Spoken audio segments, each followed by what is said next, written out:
G'day everyone, welcome back to the channel. I'm 2x4 Studios, and today we're going to be chatting about Project Miles, this robot here which I created. Now, if you haven't seen the showcase video for Project Miles, I will leave a link just up there and down in the description where you can check it out.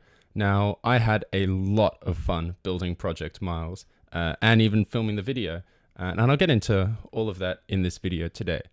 So I wanted to showcase a few of the key features of Project Miles, some of the things which I enjoyed building, some of the things which just came together as I was building, and some of my improvements which I'd want to make for future builds.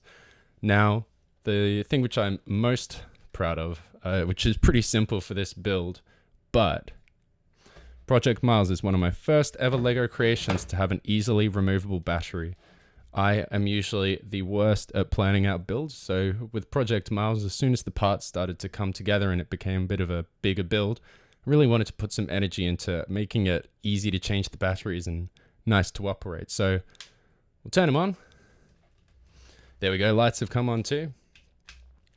Flick this down so the battery stays in place and it's ready to rumble.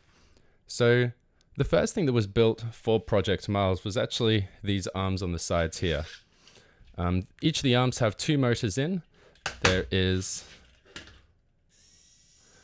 arm rotation, and this arm can rotate, or hand rotate, can rotate indefinitely, as many degrees as you want.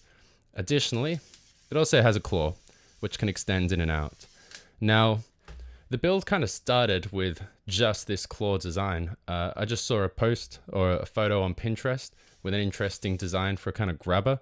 It was actually for a bucket scoop, and had a look at that, did a build of it, and then kind of improved it from there. I've always been a fan of building creations which can walk around, pick stuff up, and move them around. So this is probably the epiphany of what I've created that can move and pick stuff up.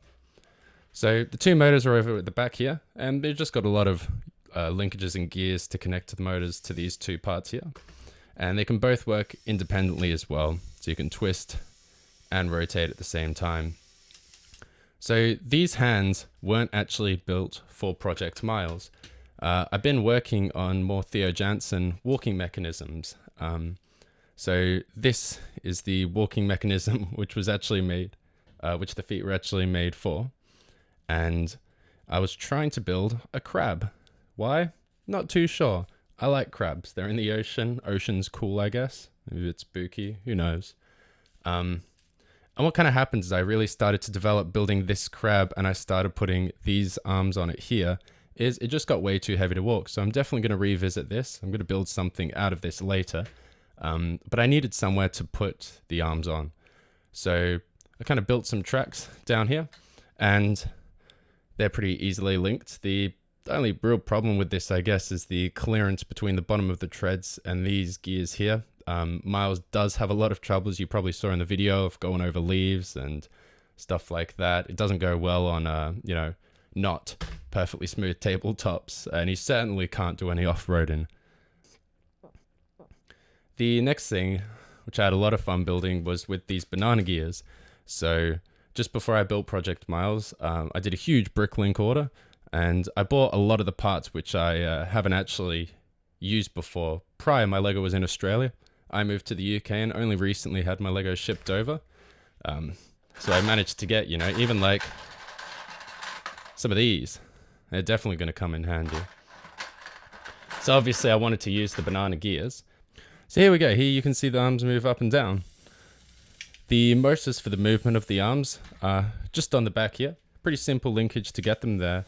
But the reason I rooted for using banana gears at the back here instead of linking the motors directly here is I just thought it looked kind of cool.